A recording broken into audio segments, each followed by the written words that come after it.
Okay, we're there. That's right. We're here. All right, John Wick, Chapter 3, Parabellum. Now, as much as we wanted to take on John Wick for the third time, me and Betty felt a little bit outgunned. So we had to call up a little protection, a Yep, little help, we sure did. a friend from the Twilight Zone. Anthony from Fever Dreamland Theater and the Cinema Squad. Hey, how you So doing? that's right. The Cinema Squad and the Midnight Society and Betty J. Gathers are all combined to go a little John Wick. And we're Mhm. glad you're here for the ride here on the Midnight Society. Mm-hmm.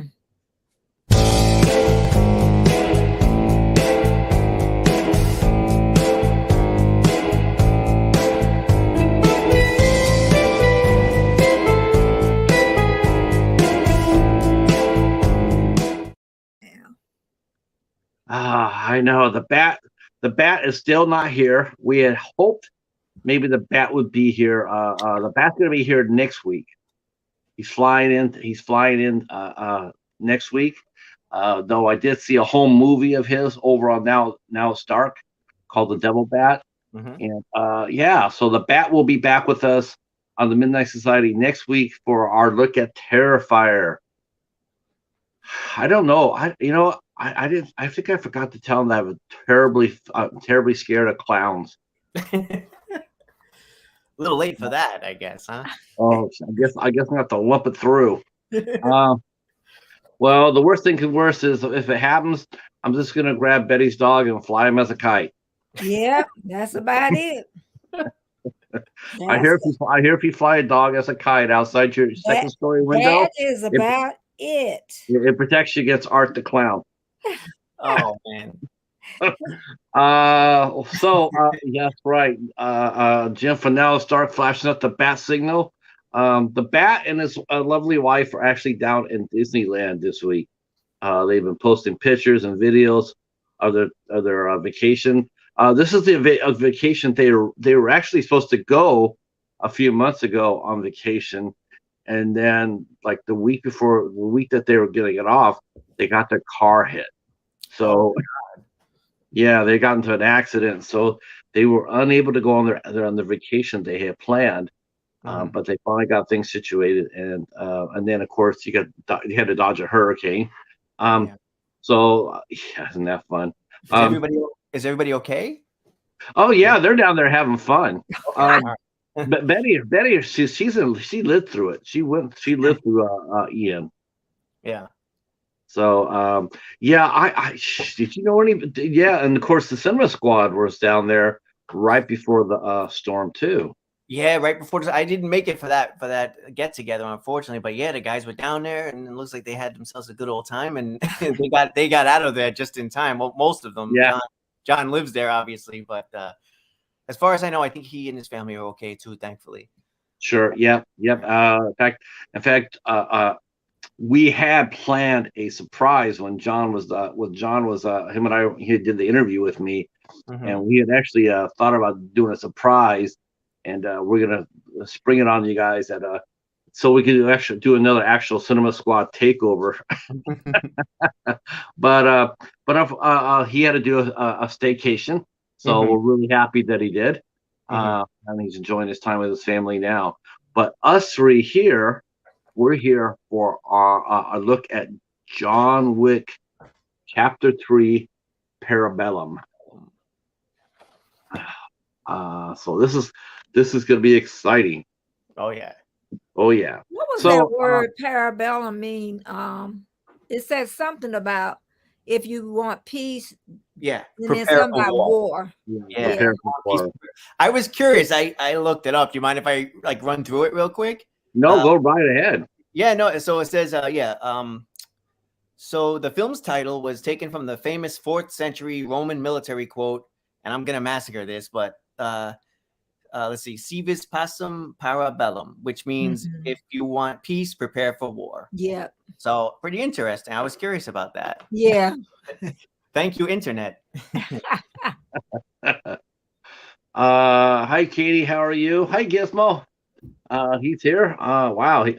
He is a film director from Norway, and he hangs out with us, and he's like 6 hours ahead of us. So I really do appreciate the fact that he hangs out with us here on the society. You need to relax your brain on YouTube. So, Oh yeah. oh yeah. I don't watch TV, Gizmo. I don't watch TV. I stay away from all that stuff, the propaganda and all that other mess on there. No, I just rather sit there and watch mindless action violence. Yeah. Yes, marathon of action. Yeah, but at least you know what you're getting though with this. Mhm.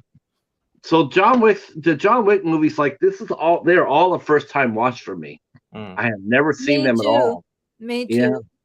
So I was like, I didn't know what to expect.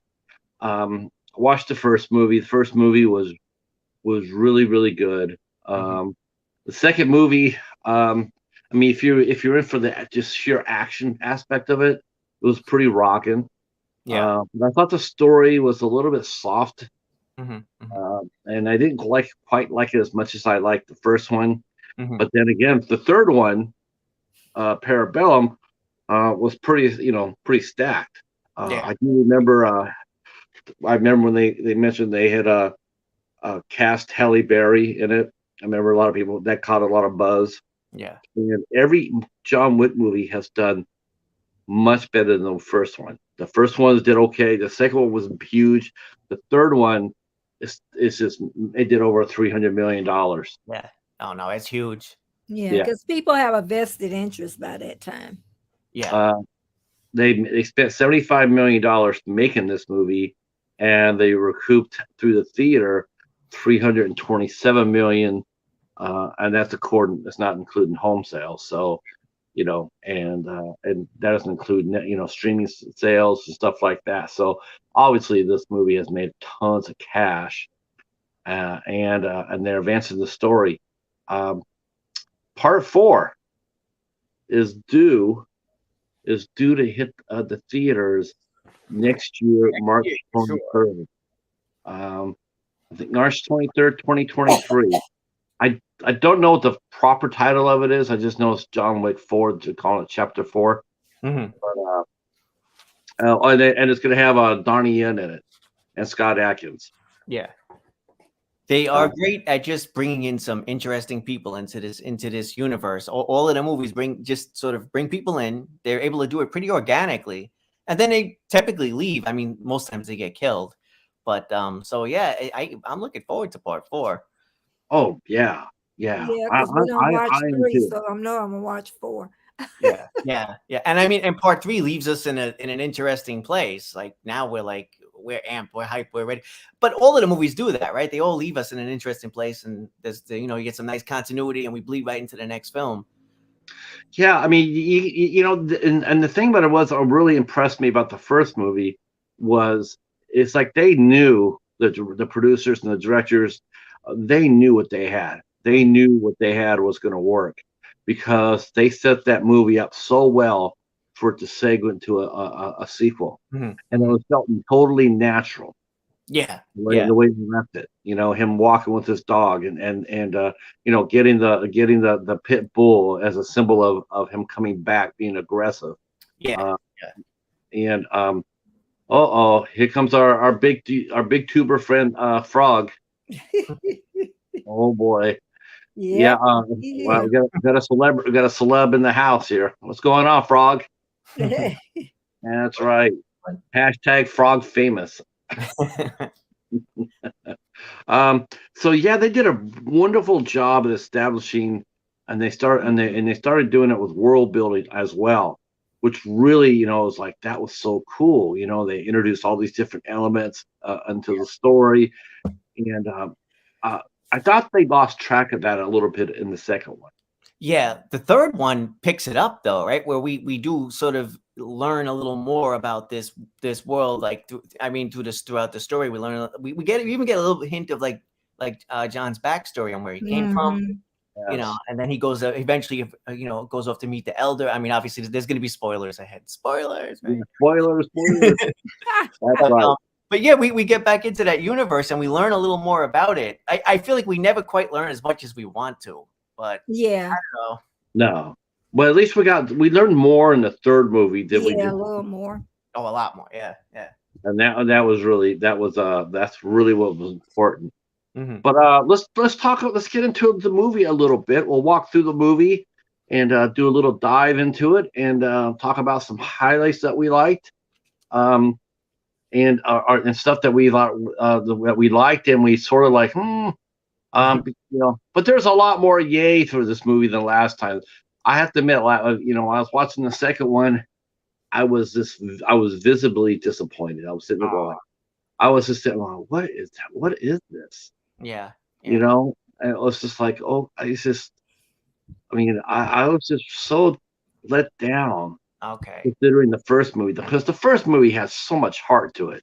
So I think I know if we end up ranking these, I think I know how your ranking order will be. It's pretty. I think I'm getting a vibe. Yeah, maybe. Yeah, We might even have I the just, same order, actually. I have a feeling. I have a feeling that all the order is going to be the same. I'm thinking, Mhm. but yeah, I mean, this movie, the third movie it's a banger. I mean, I can't deny it. I mean, there are some aspects of it, and as far as performances go, there are some really cool performances in there. I know me and Betty J were happy to see one character step into the light, and get into the action, and because we both like his character very much, so it was really cool for that. And there are some scene stealing performances. Um, there's some fun performances in the third one for sure. Mhm. But the movie starts out with a pop. Yeah. As we left the second one, John Wick has been excommunicado from his world. He's on his own, and he is fair game for anybody. Anybody He has a still gun. got a little time left now. Yeah, he's got an hour left, and he's banged up. He's wounded, and he's on the run, and he's got he's got an hour before hell breaks loose, and he's stuck in like the worst city possible Oh for God. this to happen. I mean, it's Tell me like, about it. I mean, you could not parachuted John Wick into a more hostile environment than New York City. And it's like, and it's the it's like Times Square area. Like you couldn't pay me to walk through there. Like God. Anyway. Now, let me ask you a question. It's like, okay, so you have all these assassins in this world. Mm-hmm. Why are they all there in New York City?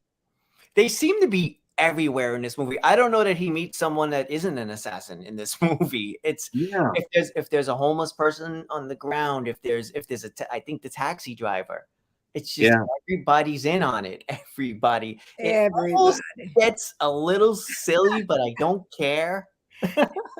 I give this movie a huge pass on a lot of things. I give the whole John Wick franchise a pass. Yeah. I kind of love it anyway. It could get a little silly sometimes, but I love it anyway. Like he's banged up, he's on the run, he's got an hour left, him and his dog, and of course, the phone calls are buzzing. Love the old school communications. Yeah. That communication center is so cool. Yeah. Old school tech. Yeah. So no one from the outside, you can't hack into their systems. You can't stay outside of a building and hear it. It's all old school. It's all just like, who's going to be able to keep? Sometimes when people forget about old technology you go ahead with something new, mm-hmm. and you think the old is obsolete because you got so much advancement. Yeah. Tell me if you heard this storyline before, Anthony. Well, it's funny. In this movie, that comes up a little bit later, right? With the king, where we get the idea of the pigeons and how he refers to it as the inside. Yeah. But we get a little bit of that. So. Let's see. So because you get all the old school operators, their headsets or the equipment they use. It's just like, wow, this is so neat, and it makes sense that even though they're a high tech organization, it makes sense that they would use old school equipment because the new age equipment can be hacked. It can be listened in, it can be listened to. It could be, and it's like this, you can't. Yeah. There's no tech for it because you don't know what they're using. Yeah. Like it's fun and it's ironic that that's how it works out, right? Right. Yeah. We go back to the old tech. Mhm.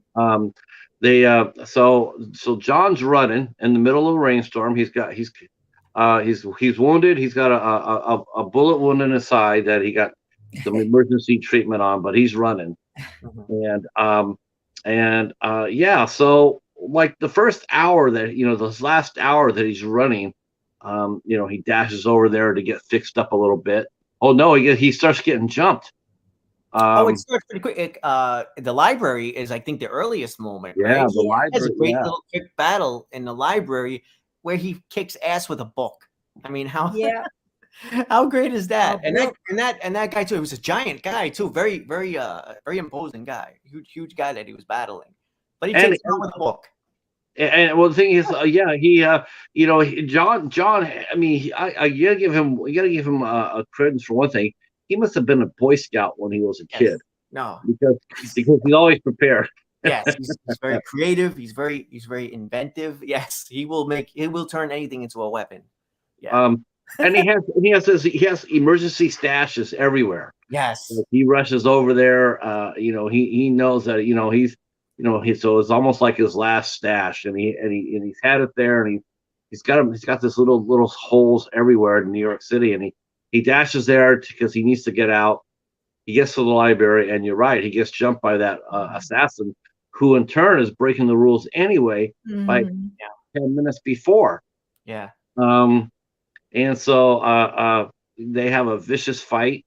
I was a little surprised to see, that's the one thing. It's like, John Wick, even though he gets banged up, he pretty much takes a licking, but he keeps on ticking. Yeah. Yeah. It's sort of like a Rolex. He's like a Timex of the assassins. Yeah. I don't mind it. You have to ground it a bit by having him get his ass, kicked a little bit here and there. Otherwise, it just becomes a cartoon, right? Right. Yeah. So we find that out. So he gets his little stash. He has a picture of his wife there, Helen, who we met in the first, met in the first movie. She passed away, and she had pretty much saved him from the life that he had been leaving. Then she got ill and she passed away, but he still loved her with all his heart. It made me wonder something too, and maybe this is just as me from my own personal perspective, but he really mourns for his wife so much. He really does. It's obvious. It makes you sort of wonder, like, why did he fight so hard to stay alive? Yeah, well, yeah. I guess because one side of it could be that maybe he'd want to go so that he can join her. I guess I could see that side of it too. Later on, the movie, we do get into that. They circle back to that after he meets the elder. So we do come back to that and his feelings toward his wife, and her passing. But that's more in the ending. Yeah, because it always perplexed me. It's like, wow, you're right. He's fighting so hard. Yeah.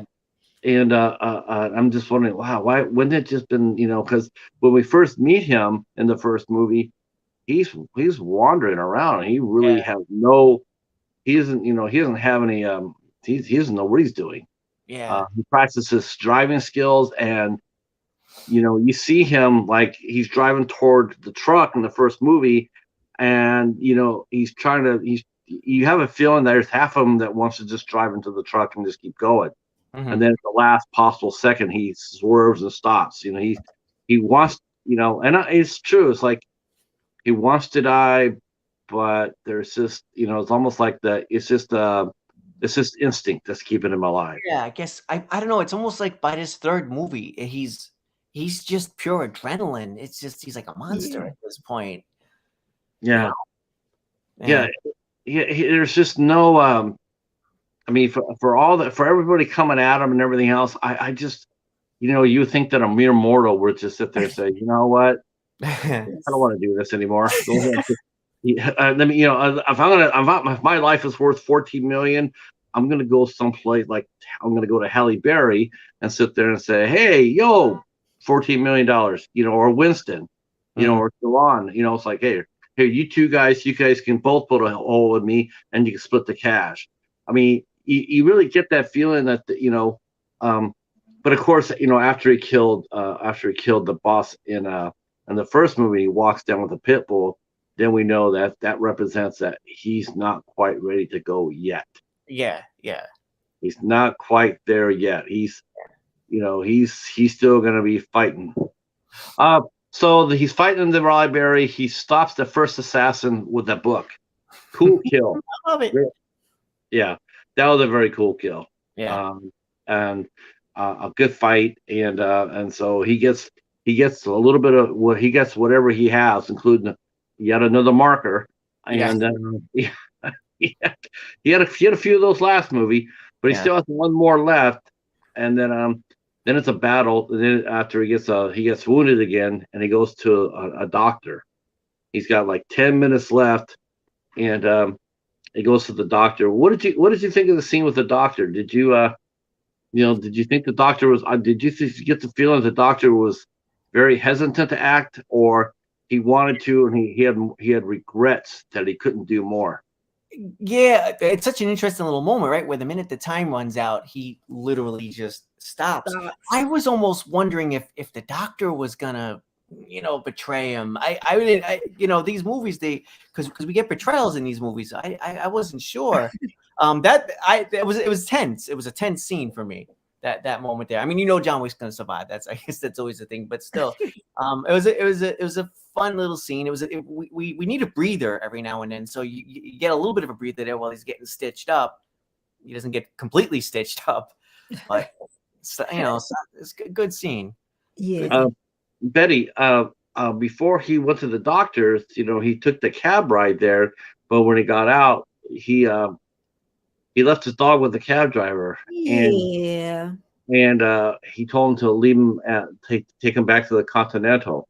And that's where your favorite character is residing. Yeah. So what did you think about that? What did you think when John sent the dog back to Sharon?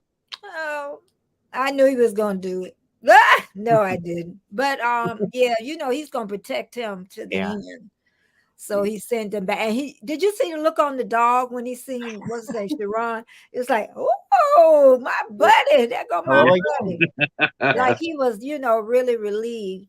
Yeah. And then to back it up a little bit, the doctor, he knew what the consequences was. He knew it was death. When he seen John, he was about death to my door. Yep. So he even knew, like he said, when he told him about where that medicine was, he said, "Oh, they'll know. They'll know." So that's why he gonna shoot him one time. Yeah. Said, you gotta shoot me again. Yeah. That's what was fun about this, was that whoever John goes to at this point, because he's in such a bad spot, he's putting them in danger too. Yeah. He's cashing in on markers. It's not like everybody who he's going to are people that they owe him. So I get that aspect of it, but it's rough because he's meeting all of these people throughout, and he's sort of putting them in danger too, and their life. And they Winston, Sharon are in danger. And then you're right, the doctor, he says, the one bullet wasn't going to be good enough. It's like you have to shoot me twice. That's fine for John Wick. He doesn't shoot anybody once. Everything's always a couple of bullets. And he always knew where to pop him at too. It's like, okay, if I gotta shoot you, I gotta shoot you where do I shoot you where the least damage. But the doctor was telling, but he was shooting for the doctor. Yeah. He's like, yeah, could you just put one? Oh, okay, yeah, never mind, you got it. It's good. Slap a Band-Aid on me. So he gets a little patched up, and then he gets out again, and he's on the move. And during this time at the doctor's office, back at the operations room, they're calling out how much time he has. And so when it's 0 time, then they send out all the signals to all the assassins, and from then on, it's a dogfight. John Wick comes out. Notice when they did that, everybody stood still, like in time, a moment in time, when his time ran out, the girl up at the board and all the people just, like they all knew him. That's to me. Yeah. I knew of him. Yeah, I mean, he was the top killer in their organization. I mean, he's the very best of the best, and so of course they all knew him and his reputation. I mean, but there's some badasses though, because if you look on the board, like his initial was 14 million, but if I'm not mistaken, I think his name was the name below him. I could have misread it, but I think it was 12 million. There's like a 12 million down. So I'm just like, okay. Cool. There's a lot of people. Yeah, there's a lot of people out there that have a lot of money on their head. Yeah. So now he's out, and now he's making his way to somewhere. He has a goal where he needs to go, and of course now the villains are coming out from everywhere. You know what I thought about? This is from number 1. The black guy, remember the girl killed up in the hotel room that John left her, the guy to watch her? Oh, remember? Right. Yeah. Yes. That was Shaft. I can't remember Richard Roundtree. I just remember that. And the first one? Shaft. Yeah, because he was older. Well, I ain't gonna call him old because I'm old too. But yeah, Shaft. I didn't miss that. I thought it was Yeah. Okay. That was Richard Roundtree. Wow. I just thought about that for some weird reason. I didn't think about it that time. Wow. Oh, I don't know what made me think about it. He's a bad. Yep. I was singing it in my head too to remember what. He's one bad mother. Shut your mouth. Yeah, there we go. That's what I was looking for. Hey, we know what Anthony was sneaking and looking at when he was growing up. Oh man, I always wondered what would happen, if they could ever come back and remake a movie. What I would have liked to see them remake as far as a buddy picture. Man, I would have loved to see a Shaft meet Superfly. Hey. Oh, Lord. Ron O'Neal and Richard Roundtree. Could you imagine those two guys at their prime coming together? Yeah, that was Richard Roundtree. Got himself killed. Oh, I have to. I don't know how I didn't know that. Yeah, it was Richard Roundtree. I slipped in my mind too. Yeah, I have to go back and rewatch. It's been a couple years since I've seen the first one. Yeah. So when John he manages to slice and dice. I mean, there's a lot. I mean, the killers are everywhere. They come out of the woodwork, but he manages to get to the first of our superstars in this movie. He manages to escape to this huge hallway, and they're doing ballet. We come in. He gets to enter the. He's got a marker. He shows that when he walks in, he's got a rosary, and that gets him in, even though it's you're excommunicado. But he still have that. He still has something important that's able to supersede that. And so he gets walked in, and a little bit surprising, there's no one is taking a shot at him, but he walks in. It's like him last movie with the Bowery King. Everybody was after him, but the Bowery King helped him. Yeah. So he's laid up a lot of goodwill. That's one good thing. That's one thing you notice about John Wick is not only does he know a lot of people, but he's also helped a lot of people with something in the past. Yeah. And that's he knows the value of a favor. Yeah. So what did you think when they entered the building, the ballet building? I mean, I was not expecting his background to being what it was. It gave me Black Widow vibes a little bit, right? With like these assassins in training or something like that. But again, it's like we're just skimming the surface of this guy's history. And we're just getting little shades of where he grew up, his past.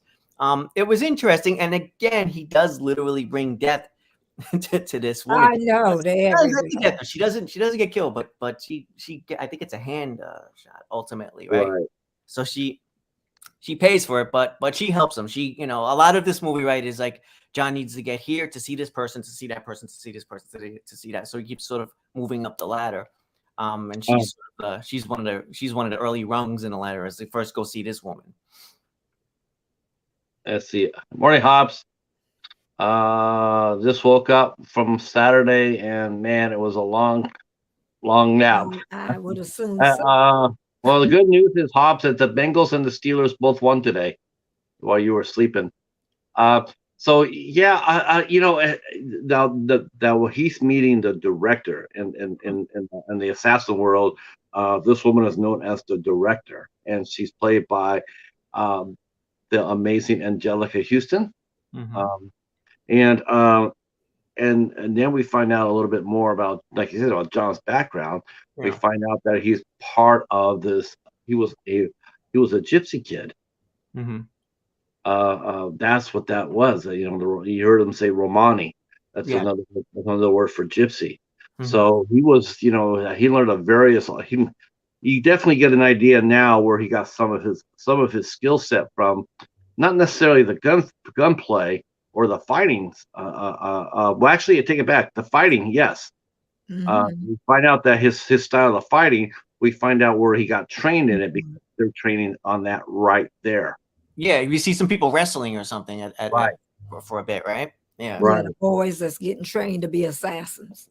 Yeah. And then we see how strong those women are. They're dancing in ballet shoes with rocks in them. Yeah. Mm. So ballet dancing is already hell as it is, normally. But now you're being asked to dance and the pirouette and to keep balance and to be light on your feet with rocks on your shoes. You got to remember too, these girls come from real poor families and stuff, so you'll do anything if you think you can make it to the top. So and of course, the main girl dancing on the main stage is the director's protege, and she keeps on making her work, and then finally when she says take a seat, and she just collapses because she's just like, all right, just goes right down. Right down. And of course, the director and John, he has something, he's calling in his marker, and she's like, why should I honor that? You're excommunicado. That means nothing here. But obviously, John says, you owe me. Mm-hmm. You're bound to, you have to help me. And so, that was a little, it's like, wow, it's, he knows a lot of people. That's what I came across as. He knows a lot of people. He's done a lot of things for them to keep wanting to help him or have to help him. Yeah. By the code. I thought when the way they're talking, I thought that I actually thought for a minute there, that was his mother. Well, there was a motherly vibe. I did too. Yeah. I got the impression there for a minute that it was like his mother, but it wasn't, and she made there's crystal clear that was the case. Was they, this, I'm not your mother. So he says, she says, well, what do you want? He says, I want out. I want transportation to Casablanca. Yeah. Which I actually thought was a really cool idea for the film director to go. Of all the cities to go to for a movie like this, why the hell not Casablanca? Why not? Yeah. I mean, such a great, you think about Casablanca movie in the 40s, with Humphrey Bogart, and you think, that's such a cool city to go to. That's, it's beautifully filmed, has a lot of intrigue, a lot of mystery there. So I like that idea. I like that idea a lot. And of course, he has to pay a price, even though he's got a marker. He still has to pay a price. Yeah. And what did you think of the price he had to pay? Well, he gets branded on the back, I believe. I mean, at this point, I've seen John go through so much pain that it's almost like, okay, so it's gonna be some more pain. But she also tells him you can't come home ever again. So that almost seems like a bigger price, doesn't it? Yeah, it did. It really did. It felt like that. That was it. Like, whatever goodwill he built up, because the director knew, he's excommunicado, and of course, she knew going, even though she was helping him, she knew that there would be a price to pay. That they were gonna, the high table was gonna collect their pound of flesh, and they know that they know who's helped John, and that comes into play later. But she knows that they'll be coming to talk to her about it, just like the doctor did. It's like they'll know. How are you gonna know? Because he took 4 pills. He opened the bottle, took 4 pills. He says, oh, they'll know that. That's amazing to me. It's like, how the hell do you know this? How do you know there's 62 pills in that bottle and not 58? We know. Yeah. So John does get he gets his help. He does get some help from the director. But then we meet, to me, the coolest character in this new film. We get a high table, I guess, adjudicator, right? Yep. So and that is played by Kate, Asia Kate Dillon, who I had never seen before. No, she was new to me as well. Yeah, I didn't recognize her, but she was good in this. She was excellent. I mean, she was a badass. I loved her character. But still not as bad as she thought. Winston still, did his thing. So yeah, Winston and her were definitely playing some chess, for high stake chess. But she comes in by herself. She comes into the hotel, and she comes in, and Sharon sees her, and they talk. And she slides her coin across the table, and he sees it, and he knows what it's about. Mm-hmm. And it says, can I speak to the manager? And of course, the manager will be expecting you, and that's Winston. Mm-hmm. So help me out. I want to know what you think about Sharon. What do you think? Where his past? What do you think? His loyalties are strictly 100% to Winston. Yeah. Okay. That's his guy. Yeah. But what do you think his past? Do you think he was an assassin? Yes. Yeah. Yeah. Yeah. I think Winston was. I think Winston is probably the only one that had. I don't really think Winston was. I think he was always a manager, but Sharon, no. I think he was. Definitely an assassin. Yeah. Just like Kelly Berry. This movie almost made me want to see a prequel. I don't know if you guys agree or not, or would that be something you'd be interested in? Just curious, because there were enough introductions of characters from his past that I was just wondering, what? I think I might want to see this play out. Maybe not as a movie, maybe as a comic book or an animated series or something. I don't know. Yeah. But it put me into that state of mind where I actually was like, you know what? Maybe a prequel could work here. Mm-hmm. Yeah, I'm not a huge prequel fan. Like, I'm not. There's John. Hey, Jonathan, how are you? Always great to see my main man, Anthony. Hell yeah. No. Oh, that's right. Yeah, though, I don't know who's producing that. I think it's Lionsgate. You're right. I think that there's supposed to be a prequel series in development, but I don't know if it's an animated version or a live action version of the Continental. But I will say this: I'm not a prequel guy, but for this, I would be. Yeah, I would love to know. I would love to know how this world got started, because it's a fascinating one. And how does one get into it? I mean, because you have thousands of people in this organization. But how do they get in there? What level are they? What level are they? How do you climb from just being an ordinary? You're probably just a regular gangster and you move up. No, I think you would have. Some people got that personality where they're cold. I think you would have to have a little bit more on the ball just to be other than an ordinary gangster. Oh yeah, that's what I'm saying. But you're allowed to learn all your skills. Yeah, Gotta because learn your skills from somewhere. And then you could think about this. You can the Army, the Navy, the Marines, the SEALs. Yeah. Perfect. Like where would they be? Where would they be Perfect pulling? training. It's perfect. Yeah. Army, what they say, the Navy SEALs? Yeah. Put some of them. Uh-oh. I We know. gotta get this stuff off. Oh no. Hey now. I know. They make me sick. It's Hey, Baba John, Yaga. I see Man of Movies is in there. I just want to say hello to John. Thanks for coming by, John. It's not on mine. My phone. Yeah, I would love to see I would love to see a prequel of this, especially Winston and Sharon.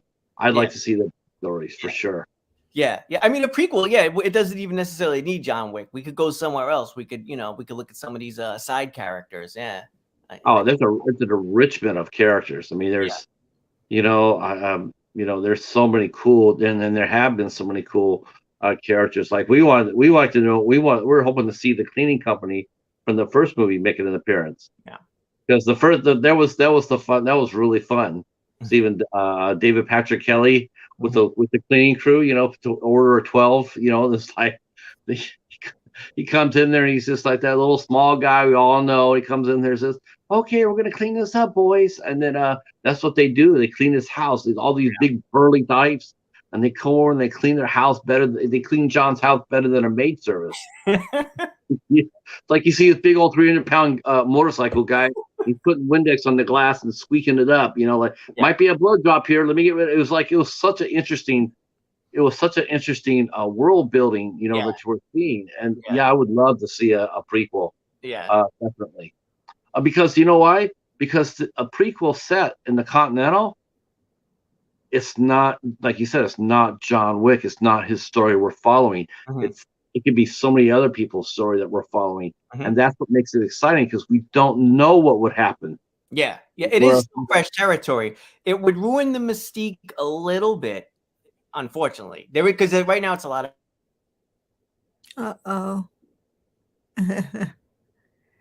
What happened? He froze. Did he freeze? Yeah, he's been doing it a little bit. Okay. You know what? When those sites come up, it's best to hit the report key and then it makes them disappear. Yeah. Because when you hit report, but anyway, I'll talk about it later. I'll see if Anthony can hear me. Just if you hear me, Anthony, just back out and come back in.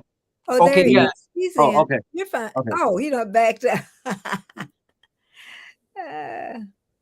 Yeah, if you hit those things, report first, they'll disappear. Okay, we'll give Anthony a chance to come back on in. There he is. And then Man on the Move is talking about Betty Anthony is an original gangster. Wouldn't be surprised if here's one. Okay, all right. In his pocket right now. Did you read what Anthony? Did you read what Man on the Move is? I definitely did, and I don't know how he. Where's the coin? Where's the coin? You know what? I know he has a coin. That's for damn Skippy. I think if anybody would be the assassin up here, probably wouldn't be me. Yeah. If anyone's gonna be assassin up here, it wouldn't be. I would be more like a Winston, and then the cheetah would be my John Wick. He'd be more like, I don't know, but you wouldn't be. You got too much of heart. He couldn't even be Winston. You two, you are soft. Yeah, I'd be running the hotel. No. Betty, you be a good Sharon. I want to be the assassin. But that's the thing. Assassin. Yeah, but that's what Sharon was before he joined management. He was an assassin. So yeah, I definitely agree with you about the prequel. I definitely I don't know. I did read about that. They're supposed to be developing that. I'm not sure if they're developing it as a live action series or a animated show. Okay. Part of me really does hope it's it's a live action. Okay, Mhm. gotcha. I And also, just would to let hope that I would like to see that. definitely, and Um, guys, just to let you know, Patrick, too, like it's either I think it's my internet connection. It is going a little bit in and out. I That's all right. apologize. no So problem. yeah, if you We'll lose work me, with you. I'll try to keep coming back. If Yeah. Sure, As soon as sure. he said it, that is fine. We understand that. Oh yeah, sound cuts out, doesn't it? Yeah. Okay. You're fine. It Yeah, just I'm came back. fine. Yeah. alrighty, All right. So now we're talking about so John's running to Casablanca. That's when the high tables. I guess I'll just call her the judge. The judge comes over and goes to the Continental, and she goes to see Winston, and she basically says that because you helped John with his 1 hour start, you are now you're Mhm. going to be you are no longer going to be running the Continental. Uh, Mhm. 7 days to put your affairs in order. Basically, is they're telling him like you're going to be retired, um, and that if he has trouble with that he can go to room 217 and they can help him with that problem. So you Um, don't think they were going to kill him? They're just going to let him no, retire? I think they're going to let him have. They want him to leave. That Oh. was yeah. And then if he had trouble with that, then he goes down to room 217 and they would kill him. If he didn't want that. So he could Oh. leave on his own and live, or he could argue about it and go down to 217 and get shot. Yeah. Um, but he's a little pissed off about that, so he's not gonna go nowhere. Um, no, uh, and then nope, I'll be nope. back. Okay. So he does, of course, Winston's going to say, hell no. He's given fealty to the organization, the high table, for 40 years. And just because he gave somebody an hour, you got the impression of, yeah, I helped him out for an hour. So what? I've been here for 40 years. I've built up yeah, some goodwill myself. you think so? And Yeah, yeah, you would think so, but she doesn't think so. She's sitting there going like, "No, you broke the rules." So just like just like Winston would tell anybody coming inside the hotel, like he did tell John, don't do that. The last movie, don't kill mhm, anybody in the Continental. I mean, he knew what it was going to be about, yeah, and so he did stay true to his principles with that. He did tell John, he called it in. yeah, He called in, he called in, he didn't try to cover it up or anything. He said, you killed the man. You have to pay the price. I can yeah, only, this is the only thing I can do to help you is you got an hour. yeah. That's all he could do. I mean, he That's couldn't it. do Yeah. anything else. Yeah. Um, so, she meets at the judge, and then they need some help finding John. So she goes and she meets Zero, which the scene that she met Zero. What movie did that sort of? What movie did that sort of have vibes in? When Hmm. she met Zero at the restaurant, there was a movie where instantly when I saw how she walked up to him and he was working behind the counter, there was a movie I instantly thought of. Okay. Oh, I'm not too sure. What you mean? Was it like literally paying homage to another film? I thought so. It could Yeah, have. I did because he's sitting there working behind the counter, and Mm-hmm. he's got the band around his head, Mm-hmm. and it reminded me of the scene in Kill Bill. Oh, okay. All Yeah, right. she met Horatio Hanzo, Okay. and she walks over there, she sits in front of him, and it had that same vibe because All right. Hanzo was sitting there behind the counter. He looked very, looks like a chef, Mm-hmm. or in Hanzo's case, a bar, Okay. and and then she says, I want you to find John. We're going to hire you we want you to be ready for John, but she hires Zero for some payback, so to speak. Like she's like, yeah, I'm going to be going around and I'm going to be administering some justice, and then if things don't go well or don't go as they should be, you're going to have to come behind me and I'll let people know that the high table means business. Yeah. Yeah. Um, And Zero is played by Mark Dacascos. Yes. I love this performance in this movie. It's very good, and he feels threatening. Like with a lot of the other people that John goes up against, I don't really feel the threat. It's more about like how badly is John gonna beat this person up and kill him. Whereas with Zero, I don't know. It feels like there's a lot more of a threat there, and that's what I liked about his character. You know, Yeah, John's gonna have a tough time with him. You know, and the thing what I really liked about it too was he played Zero slightly goofy. Yes. Yeah. Yeah, you know, he's slightly goofy. He's not just that typical prototypical Japanese, you know, must have honor or not he plays almost a little with tongue in cheek, you know, and I really like that. I thought it was a really good performance by Dacascos because, you know, that's the first time in a movie that I've seen him in where he's able to show humor. Mm-hmm, mm-hmm. And we get a lot more of that toward the end too with him. Between him and John. Yeah, the humor. And I really liked how he played Zero. You know, it wasn't ramrod. It was tongue in cheek, still badass though, and he has some badass disciples. Yeah. You know, his students were badass too. But I really liked him a lot. And what did you think of Zero, Betty? I knew he was gonna be a little problem.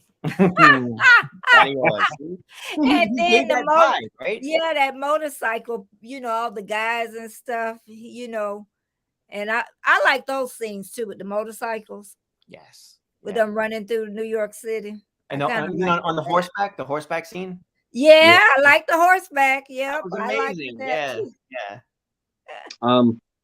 So while John is making his way to Casablanca, you know, the judge is going through she talks to the director. She tells the director that, you know, like, yes, you know, you helped John, but even though, you know, I think her life was spared only in the fact that John had that marker, and, you know, she was really between a rock and a hard place. And so, you know, they said, well, you know, because you helped him, you know, and that your punishment will be and through the hands. So she put her hands together, and Zero put his sword, his katana through her hands. Man, that must have hurt. Yes. I'm just saying, like, wow, why the hell is she going like, holy fuck? You know, it's like she's just sitting there like Morticia Adams. Because she knows it's coming. She's like, it's coming, yeah. Yeah, she's just like, okay, you know, it's like, you almost expect her to turn around and say, oh, damn, Gomez. You know, but I mean,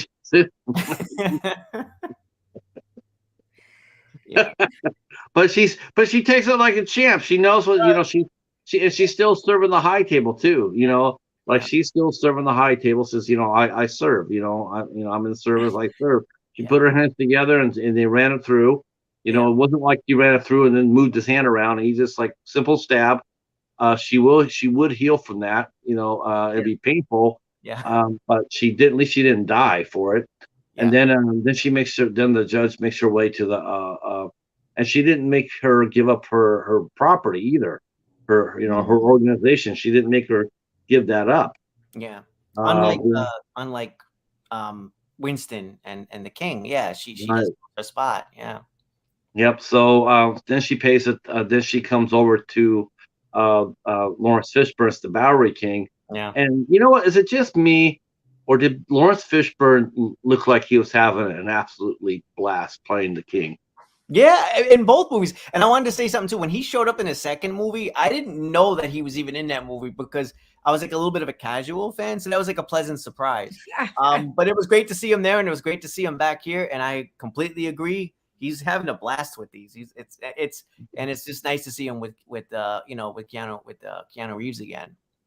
Yeah, and he just, you know, it's Lawrence Fishburne is one of those actors. I mean, you know, you just pay money to see.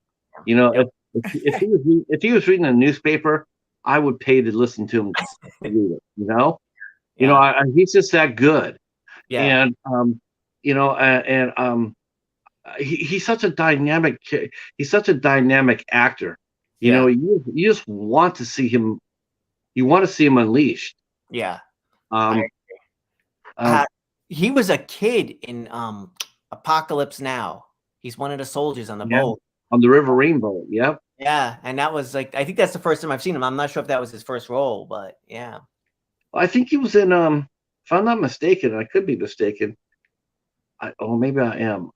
I thought he was in Nightmare on Elm Street too. He was in part 3, I believe. Yeah, I think he was like in the there was an institution in that movie, and I believe he was one of the workers in the institution. Yeah, I think, and I think during the credits, I think he's known as Larry Fishburne. Okay. But of course now he's not. It's funny is I like watching him act. He's he's really dynamic, and it really killed me like when he replaced William Peterson on CSI Vegas. Okay. When William Peterson left, and so I remember when they said, well, he's going to be playing a new character named Raymond Langston, and so Lawrence Fishburne's coming onto the show. I was so excited.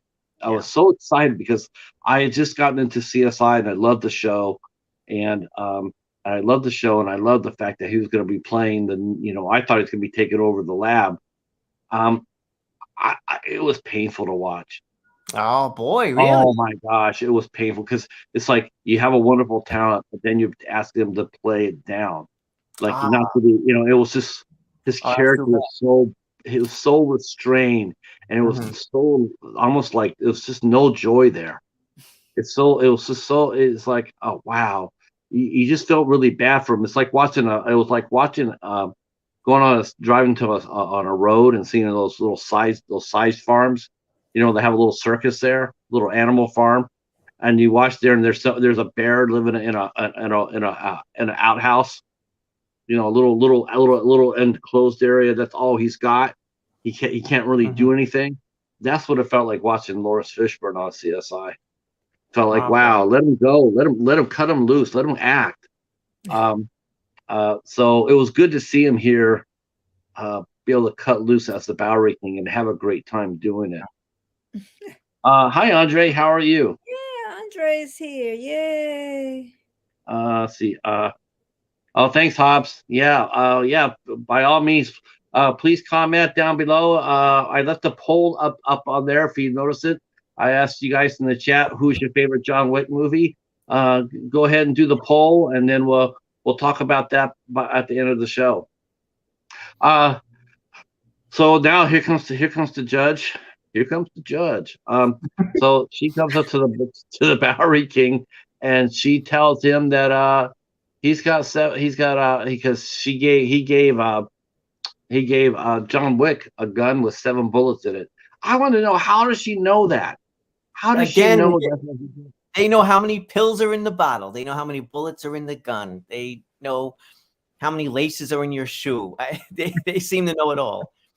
Yeah, I'm like, how the hell did you know this? I mean, it was, it was like, wow. I mean, it wasn't like, someone was sitting over there on the phone saying, well, like, yeah, I'm calling up because my boss gave this guy a gun and 7 bullets, and then they recovered the damn gun.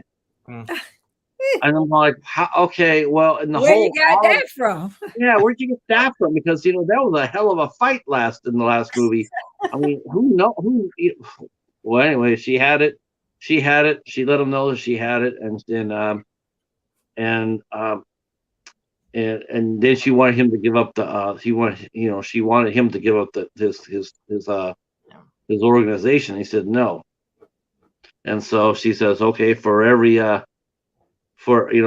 bullet you gave him, you'll have 7 cuts. Yeah. That was a harsh. Yeah. Zero came out there, and again, it's not like the high table. They could have just had him killed. Yeah. But they didn't want him to be killed. I think they wanted to leave him alive as examples. Yeah. Yeah. The high table is essentially the villains in this movie. And Agitator is the face of that, right? Right. they just feel very unpleasant in this movie. And I don't know. I'm hoping part 4 he takes them all down at this point, and maybe that's where we're going. Take down you know how these movies go, like this movie here, and you always hope that toward the end there'll always be one bad guy turn face at the end. Yeah. Why? You got the idea that you really more than Halle Berry. I really wanted the judge to be one of those. Wow. Because she is such a badass character. Yeah. Very cold. She's very cool. I've never seen her before. Yeah, she was very, but just very cold, very calculating. She and you know what I really liked about it too was like they didn't play her as a great beauty. Mm-hmm. She's very striking, mm-hmm. very very handsome woman, and her demeanor is really cool. I mean, it was just like, okay, if you're gonna talk about a prequel, please put her in it because I like to hear her story. I mean, to me, she almost felt like somebody. I mean, she essentially is someone sent from corporate, to do some dirty work. She's very professional about it, very cold, and yeah, it's just a great character.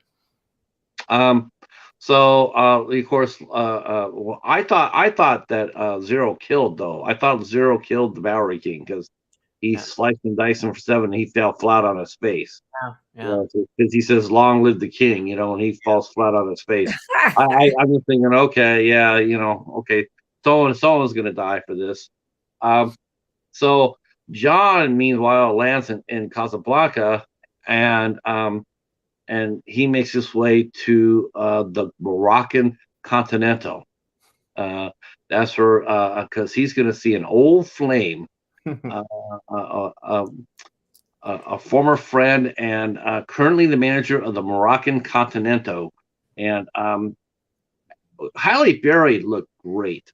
Yes, it's just amazing. Yeah, I agree. It's always great to see her back. It really is. I feel like we don't see her enough. No, you're right.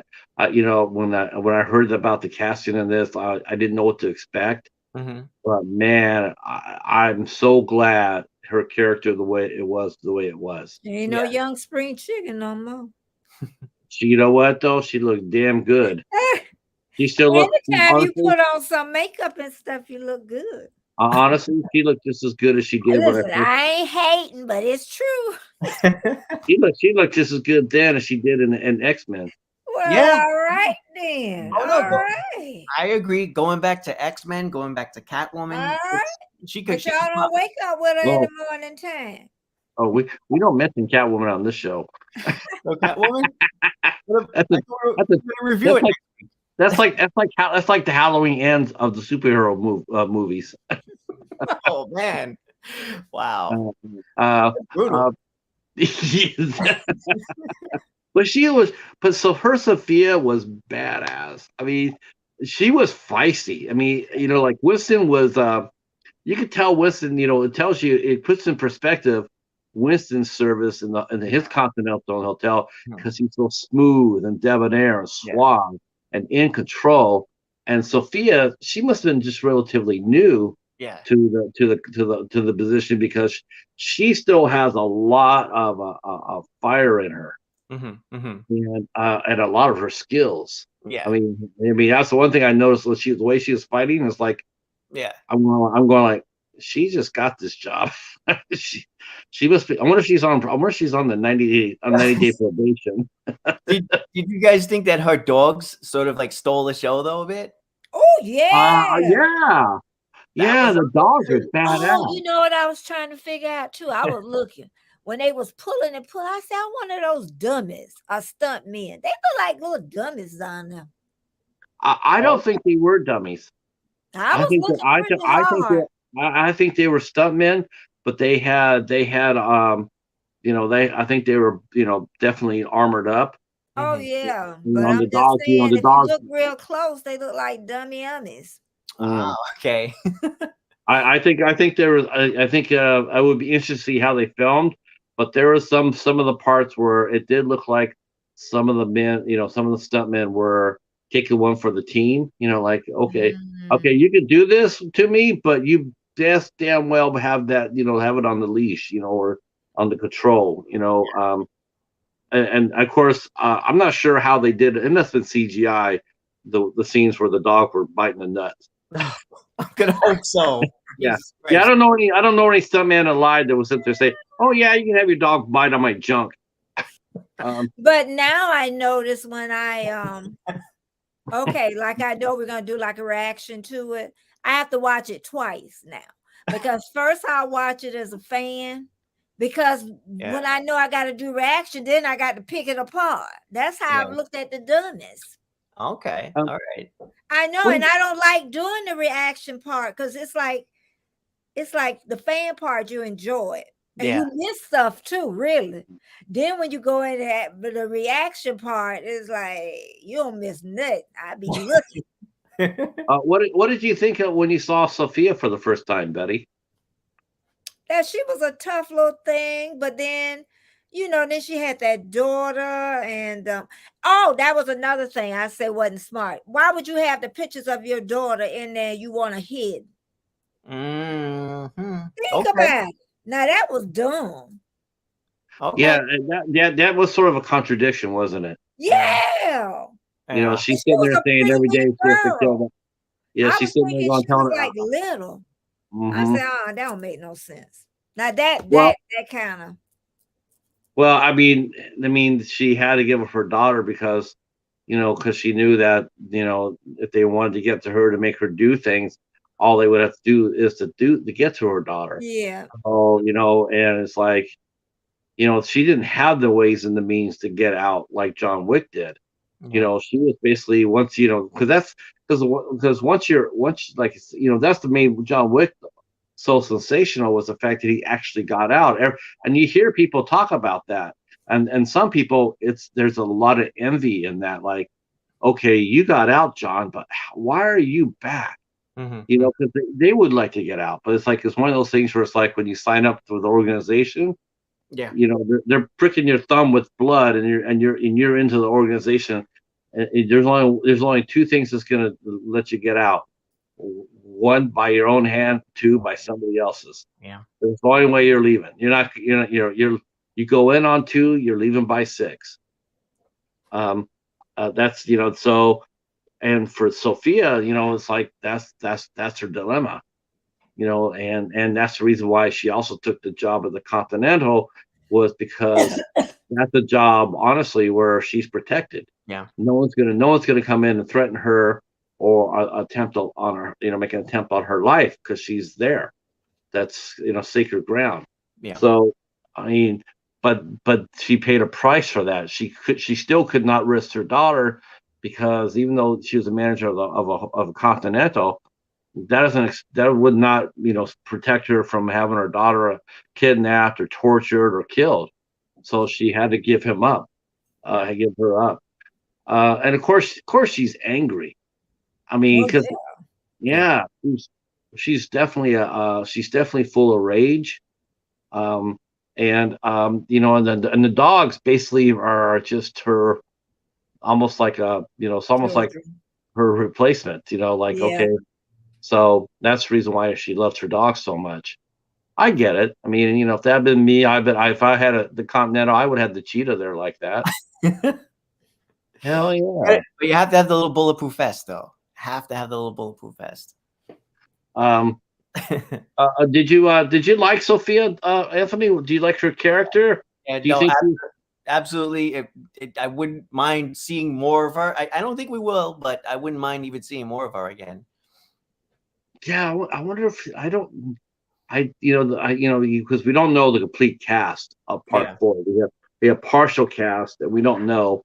Because they might because I do remember every time they announced a high profile name for a John Wick movie, I remember it making the rounds. Okay. But I have not seen her coming back for this. Yeah. I have to check into it. I mean, you've gotten me more into these movies than ever, Patrick. Like watching some of your streams and now doing this chat. So yeah, I'm curious now. After this, I'm gonna hit up Reddit or something like that, and because now I'm curious about the casting and the story and where this is all going. It's kind of it's a fantastic show. I mean, when I decided to do this, I knew that I would have to come up here and hold the fort while the Bat took a break. And then he had a vacation. I knew I had to come up with something, and we've had some really good shows Yeah. Based on action movies. Like we were doing, we were going to do this all horror. Yeah. Everybody wants a Sunday horror stream, and I'm going like, yeah, but we could just try something different. Yeah. And so we did Fist of Legend, and everybody loved that. We're like, oh wow, okay. And then we did American Ninja, the first two American Ninjas. Yeah, that's canon filmed right there. That's excellent. Old school. Oh yeah, and then I was like, yeah, we can do action in here. No, but Hey Michelle, how are you? John Wick is a smart choice because it's like arguably the best modern action franchise going right now. I mean, at least in my opinion, I agree. Yeah. The one series that I like too, and I'm hopefully we'll do this later on down the line. This sort of reminds me of that too. It's the Transporter. Okay. Which I absolutely love. The Transporter that's my jam right there. That's where I got Jason. That's where I met Jason Statham for the first time. I mean, that's just, I love that series. Yeah. So I knew I had collected all three John Wick movies. I had gotten all three, and I'm saying like, what could we talk about? What we could talk about? And I said, what do we just do John Wick? So here we are, and we're having a blast with it. I'm and it probably helps being that it's a first time watch as well. Yeah. All right. So Sophia is there, and John's there to once again. He's got another marker medallion, like last movie in John Wick 2. We saw the marker medallion where you made a blood oath, and Sophia and John had made a marker, and John went and protected her daughter and placed her. That's what she asked him to do was protect my daughter, but don't tell me what you did with it, where she's at, because he asked her, do you want to know where she's at, and she's like, no, I don't. Yeah. So it's great backstory. Yeah. I did get the impression that they were closer than that. Yeah. I did. I definitely felt there definitely was some sexual tension there. Yeah. Like an relationship of some sort. Yeah.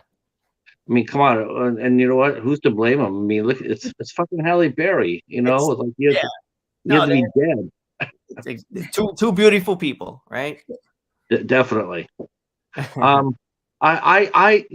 mean, they're but she's mad. I mean, it's almost like she's mad because she knows what she had to do to save her daughter, but doesn't mean that she had to like it. Doesn't mean that she had to like him for doing it. Yeah. And then to see him again, it's just brought back all those memories up to the forefront that she'd been trying to suppress. So of course she was angry toward him. She was angry for what he represents. I don't think she was angry at him personally, but she was angry at him for what he represents. It's like, now I have to go back there and redo this every day, all day, and I don't really like doing that. Yeah, no, she's very reluctant to help, but it makes complete sense. So he shows the marker to her, and he says, after we do this, we'll be even, because he wants to meet the elder, the head of the table, on the high table, and Sophia's going like, okay, I'll help you, but by no means are we even after this. Basically you're gonna owe me, and that seems fair for what she's a new manager. She's relatively brand new, and she hasn't been out of the field for that long, and then she's being asked by a gentleman who's excommunicado to go ahead and help meet the man at the high table. It's a lot of pressure put on Sophia. It's a lot of pressure all of a sudden. So I totally get why she was angry. Her whole stint in the movie, there was never a light moment with her. No, she was just, a lot of tension. She was pissed. Hey, Bud Files, how are you? Hopefully all is well. Hopefully all is well. Thank you guys for coming out, hanging out with us on a Sunday night. We are talking about John Wick Chapter 3, Parabellum. And aren't you glad we're talking about that instead of Halloween Ends, just like everybody else is? That's right. No Halloween Ends here, kids. That's right. All right. So let's take. I like their dogs. I like Sophia's dogs. I wish one of them would have been named Rip for this show tonight. Those dogs are badass, man. They did a lot of damage. Those dogs do a lot of damage. I was hoping that one of the dogs' name would be Rip, and we're like, yeah, can one of the dogs be named Rip? Because we are doing a show here with a Twilight Zone expert. I would really love that, but. Oh, thank you. The hunt. Yeah, you get it right. Yeah. Yeah. It took me a second, man. It took me a second. I know. I'm going like I've got to say Rip again here in a minute. So they go ahead and to meet. They want to meet the elder, but they're going to have help. So she has to take him to a place called Baruda, where her former boss, who had Sophia underneath his control, she worked for her former boss, is gonna need some help. So that guy happens to know where the elder is at. So that's what he need the information to how to get a hold of him. And so they approach him, and they say, "Hey, we're here. John needs a little bit of help. Needs to find the elder." And the former boss is sitting there, and he's smooth. He's like, "Okay, I can help you. I can help you." And of course, and he tells them how to find the elder, and it really wasn't outside of his realm of what he wanted. Like he wanted, like, okay, I'm doing you a favor. Now you can do me one. I mean, I really didn't understand. It was like, this is probably the only part about Sophia. I was like a little bit. It sort of confused me a little bit, because I just got the impression he asked for one of her dogs. Mm-hmm. And my thing was, I think it was just more of a test than he actually really wanted the dog. I think that's what I think. I don't think he wanted the dog at all. I think he just wanted her to give it to him, to say, okay, I understand what the information you get, because he really did. He was the linchpin of the movie. If you think about it, he's the focal point, because he has the information they need to have for John to be able to see the elder of the high table. Without him, John's not going nowhere. And I didn't really think that the guy asked for a lot, and I don't think that he would have kept the dog. Yeah, I think he just wanted to see it. But of course, Sophia, being so, I mean, in a way, you're a little surprised by her reaction. I was. I'm just thinking. Why was you surprised, though? Because of the emotion. I feel like if she's replacing her daughter with these dogs, then it makes sense for her not to want to give up the dogs, because it's like she maybe, and it's just a possibility she doesn't want it. It's now I'm going to give something else up now, and I'm going to give it up, because I'm helping somebody who I don't even want to be helping. So I don't know, that's my take on it, as I'm literally thinking out loud right now. No, I mean, did you think that, because I would think that her former boss would be one of the ones that would have to give approval for her to become the manager of the Continental. I mean, he trusted her enough to put her up for that position. He trusted her enough to work for him. I mean, don't you think that she would have known him a little bit better than that? Than realizing what she knows, or he knows what the dogs mean to her. Yeah.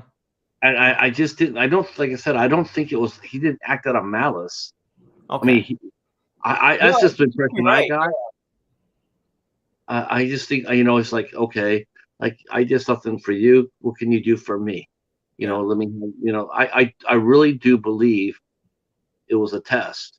Mm-hmm. And I think, maybe in a year or so after she worked in the Continental, because she just came out of the field. So of course she's amped up. Of course she's like, still in that fight mode.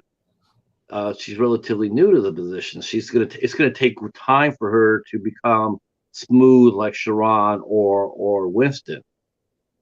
It's not gonna be easy, Mm. or Franco Nero and the one in Italy. It's gonna and you really notice that too with the gentlemen who run the hotels, that they are all older, Mm-hmm. Mm-hmm. and she's not. She's young, but she sure looks young. Yeah.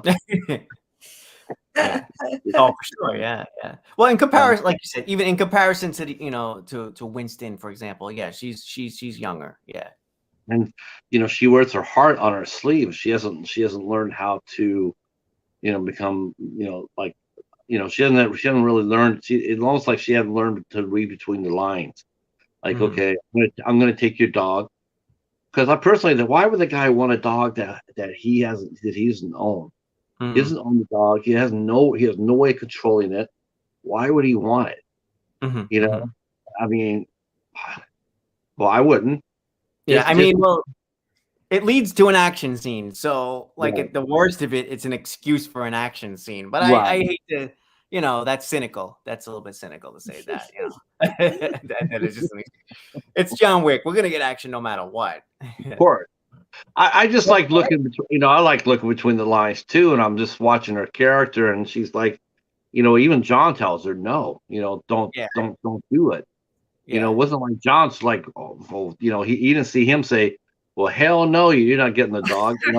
He's just sitting there going like, like if Sophia would have been able to, she would have just been more patient. I think John probably could have came up there and said, listen, what do you want? Mm-hmm. Like what, what do you want? Because you're helping me. So what do you want from me? Not Mm-hmm. Sophia, but for me, what can I get you? Personally, that's probably when I would have went to John and said, you know what? I don't know if you'll make it or not, but here's what I want from you, and give him a blood marker going, that's what I Yeah. want. There's other ways to have gone about it.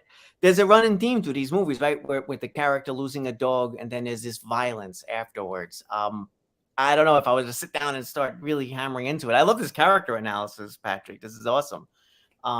Yeah, like what's going on at the deeper level in John Wick with the dogs? There's a whole YouTube video right there, isn't it? Yeah. I mean, yeah, for what the Beagle represented, the way, it's not exactly super subtle, Mm-hmm. but it's definitely there. What the Yeah. Beagle represented it, and what the Pit Bull represented it, and what the German Shepherds represented. You're right. It is about the animals and what they represent. The Bowery King with his pigeons. Yeah. You Yeah. know, So we have a lot of like links to animals. Yeah. and of course later on we see that Zero, he has affinity toward cats. Mm-hmm. Which is really fucked up, what John does to him, because guy's a cat guy. Mm. Leave him alone, John. So I mean, it's not like Keanu Reeves, especially from a guy like Keanu Reeves who actually played a cat named Keanu. You think that he would have a little bit more compassion towards Zero? Well, you don't have compassion for my dog. You want to fly? I do too. I think your dog would look cool on a kite. Are you kidding me? See what I'm talking about? I just have goldfish. That's all I have. Oh, All we have to do is flush him. what? Oh, that's too much. That's cruel. Oh Hey, my stay away God. from my Oh, goldfish. flush. Oh, that's not right. What's your goldfish name? They don't have names because they never last. They never last long enough to have names. Names. We Well, kind of actually, it's probably not a bad idea to name one of them Flush. Now that was not nice. Oh. You can call one. That remind me of the moment my son used to have fish, and the fish had babies, and the other fish went to eat the babies. Oh God, you would have thought he was just dead. how many goldfish? Oh, How many mama, goldfish do they you? killed our fish. How many goldfish do you have? Just like 3 at the moment. It was 4. It was literally 4 when the week started. And now we're down to 3 just the other day. There are 4 of us.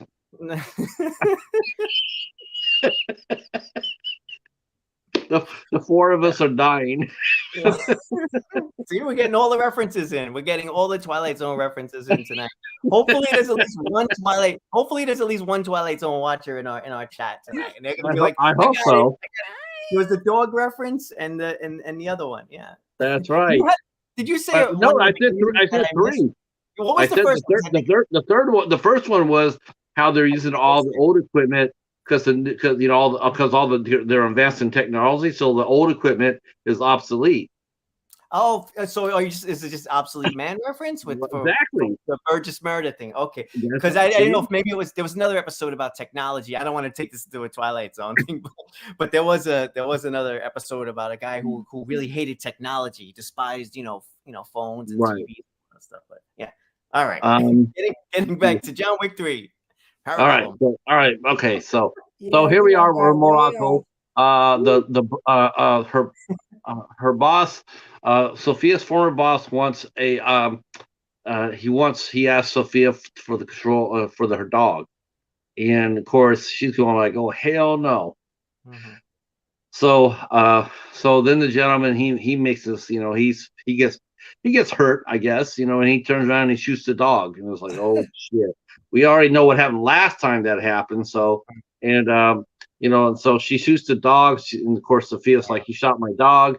Well, that's just that ends this family reunion, and she reaches down, but her boss doesn't realize is that she had encased her dogs in body armor, and so he did shoot the dog, but it had a Kevlar vest on, and then she had also snuck in a gun in there. And she brings it out and she pops his ass, and then sicks the other dog on him, and then it's a full on cat fight after that. Yeah. He could holler, I tell you, that man could holler. Well, you would be too if you have some dogs on your junk. Yeah. I mean, so they start fighting. She kills her boss Baruda, and of course then it's a fight like before they're shooting it out, and then we see Sophia's skills are pretty much right there with John's, and when we get an extended fight scene, the fight scene. What do you think of the fight scenes? I mean, it pretty much, to me, it reminded me very much of a video game. I mean, yeah, definitely. That's the overall vibe throughout this whole movie. This particular fight I liked. It was we were incorporating the dogs, and Sophia's sicking the dogs on this person and that person. So there's a lot of stuff. So that made it a little I like that a lot in this case. Some of the other fights later on do fall into that video game territory, where you get a stream of guys coming and you just keep punching your way to victory. Or shooting victory. In this case, yeah, it's just shooting. I mean, they're constant it's like they have, they go through and they reload and they reload and they reload and they reload. And then you start noticing that the other guys, they're not reloading. They're just coming at them with knives. It's like, who in the hell brings knives to a gunfight? They haven't heard the expression, apparently. I guess not, because that's exactly what happens in the fight. They're fighting and they're killing everybody with the guns. And they're all coming at them one at a time, instead of sitting there going like, back off, let's back off. First thing we do is shoot the dogs. That's what I do. Get back and put yourself in cover, put yourself back to back with a buddy, maybe back to back, and then shoot the dogs first. Shoot them first, and then go. And because to me it's like you shoot the dogs. You already seen how Sophia acts with what the dogs are endangered. So she goes emotional, which means she's less tactical. So she becomes less of a threat. You could divide and conquer. End of the movie, right? But of course, that's not how it works. Yeah. They have a massive fight, and they go through her former boss's goons and kill everybody, kill or shoot or bite the whole gang, and then they escape. And the Baruda guy had told John that he was supposed to go to a certain point in the desert and start walking, Yeah. And keep walking. and walk till he can't walk anymore, and then walk a little further. Yeah. And this scene here, it really does show how much Sophia does not like John at all. She is not a friend of his. That really is proven. It's really proven by what she does to him. There's a little she waters her dogs first at the rendezvous point. She waters the dogs first, and then there's still like a little bit of water left, and she drinks it, and she backwashes it and gives it to him. Yep. That was nasty. Yeah. Yes, it was. Now I didn't get to see this in the theater, but I can bet the theater, that there was a crowd reaction from that scene. Yeah. Yeah. That was not. Yeah, that was unpleasant to watch. Mhm. It's like, dude, it's like, come on, seriously? Are you really gonna? Are you really gonna? Are you really gonna go ahead and do that to this guy? But that's what happens. And it's interesting that is what we all relate to, right? Like we watch this movie and we're about an hour in and we're watching people get killed, stabbed, maimed, hurt, thrown off of roofs or whatever, bitten by dogs. And then it was like, oh, don't make me drink the backwash. That's the line. Yeah. So so as John is on his way to meet the elder, meanwhile back in New York, the 7 days have gone up, and then we see that the judge and Zero are dealing with the Bowery King. They dealt with the director, they dealt with Winston, then they dealt with the Bowery King.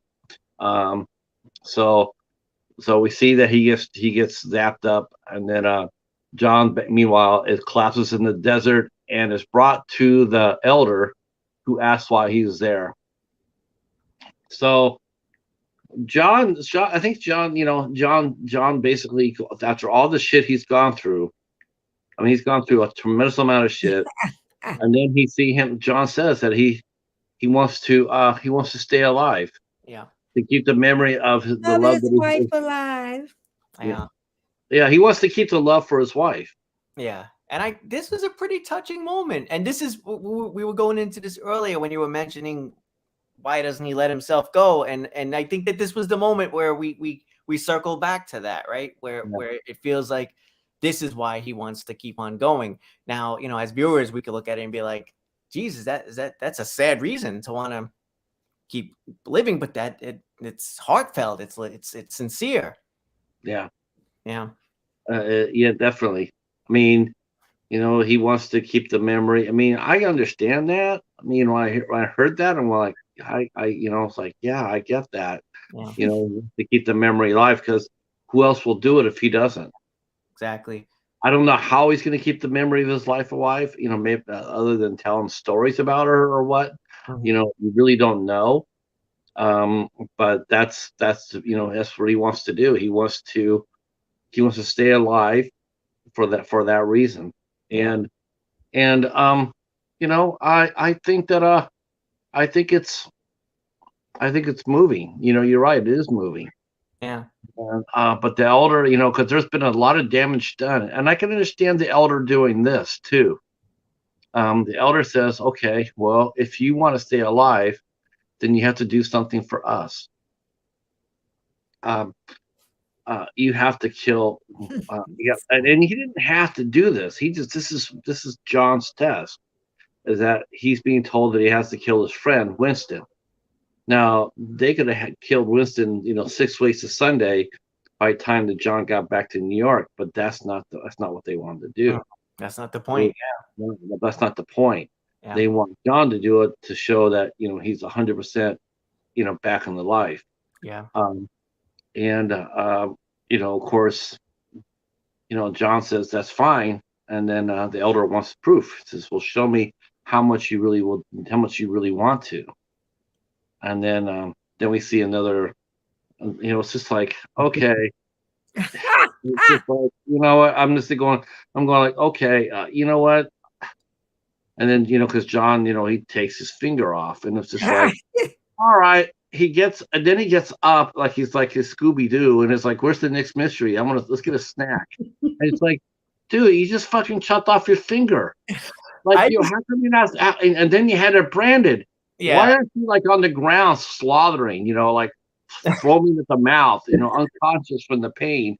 And he literally he sits there. He goes, they put the branding on the finger. And first he hits his finger.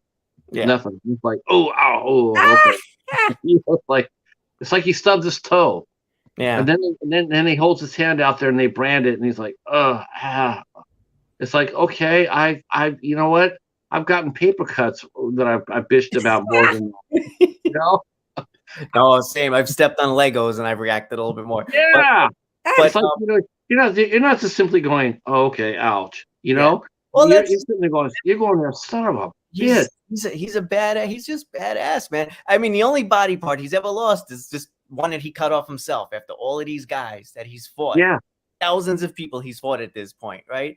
He's never lost a single digit that we know of, unless he's missing a toe that we don't know about. But no, the only thing he loses is a finger, and it's because he cut it off himself.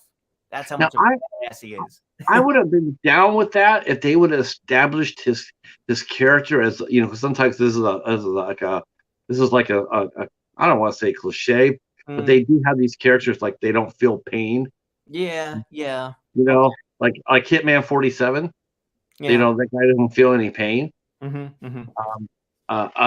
So I get that they established that in the first movie, but he's human. Yeah, we haven't quite established what you're saying. Yeah, you're right. Like that can be a thing, but yeah, they haven't. I guess maybe it is a thing now. I don't know. Hard to say. Little wishy-washy.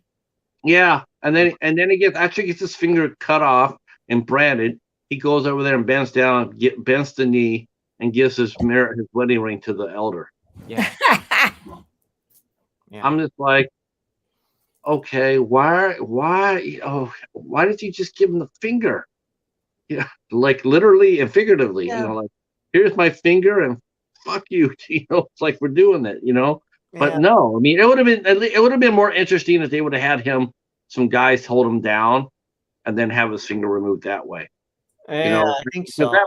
It would have been more human. It would have been like, that's the reaction I would have. You still might do it, but you're not going to be able to do that by yourself.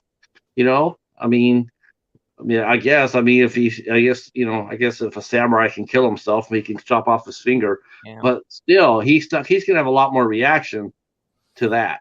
And so that I was disappointed with that scene. Okay, I didn't really, I mean, I understand what he said about keeping the memory of his wife alive, but the scene where he chopped off his finger, and I was just like, oh, come on. At least let the guy scream. For the rest of the movie, did you find yourself looking at his hand to see if they CGI out the finger or not? Because there were a few moments where I'm like, wait, I think I just saw that finger. He had five fingers. Did it grow back? Well, at least the elder was smart, and he didn't sit there and take that off his right hand. That would have been really hard. That would have been really hard for him to have no finger on the right hand. Even though he's right-handed, and it wasn't his trigger finger or anything, but still would have been. Could you imagine? Because think about this. He's having all those fights that we're going to see in the future, and he hasn't anything treated for his hand. Yeah. His hand's not covered up. He's not taking any pain medication for it. He's not taking antibiotics for it. He's fighting all these guys with basically an open wound. Yeah. But didn't they take the thing and seal it off? Like that it would have oozed. It would have got infected. Realistically, you bleed out, I think, pretty fast. But this is now the second point in the movie where we get some more hand mutilation, right? Because the first, because we had the director, was it, who got stabbed through the hands, and then finger. So I don't know if it's foreshadowing per se, but at least we get two instances of hand mutilation for anybody keeping track.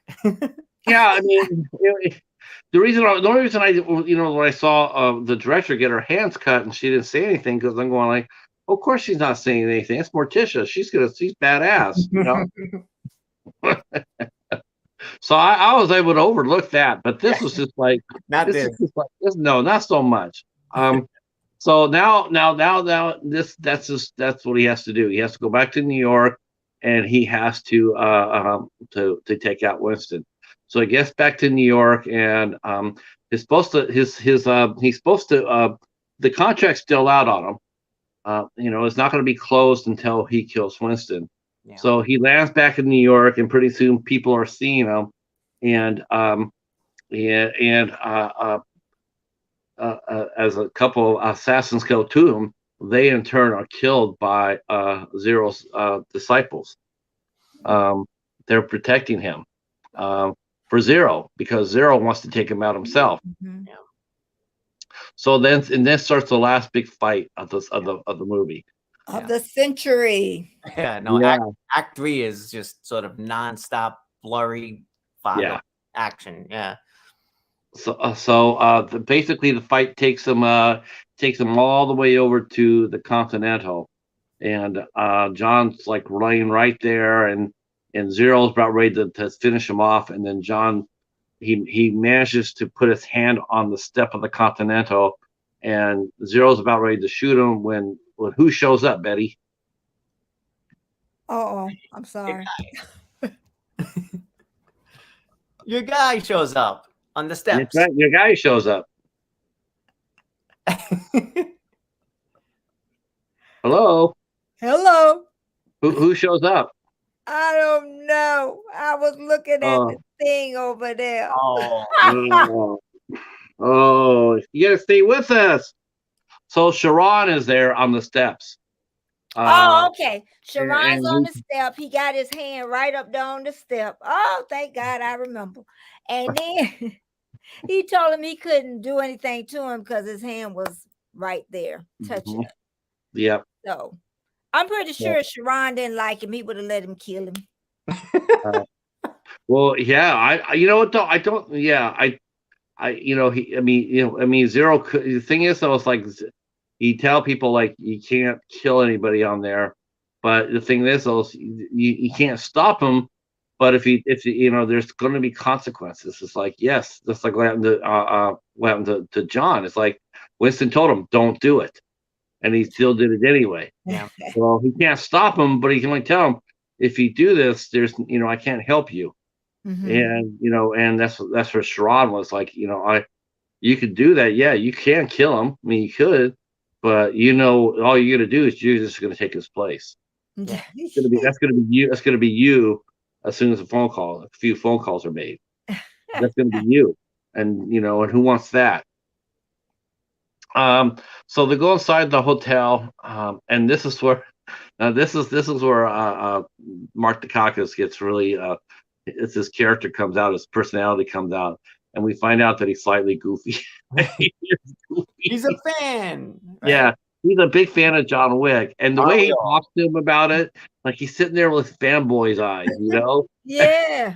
Yeah. He says like, I like you, I looked up to you, and he's just sitting there. The way he's talking, it's not. It's just like it's like a fanboy, It's like, and it's funny too, Greg, because he's like, I like you. I'm a big fan. I mean, I'm gonna kill you, or I have to try to kill you, but I'm a fan. Yeah. I think it's all about that. There's a respect, right? There's a deep respect for him too. Yeah, but as to how he presented it, the way his mannerism, his speech. Oh no, it wasn't formal. Yeah, it wasn't formal or clipped. It was like I have great respect for you, John Wick, though I must kill you. It was like, hey, dude, man, what's going on, man? I really like you, man. Yeah. It was just it was sort of charming, actually. So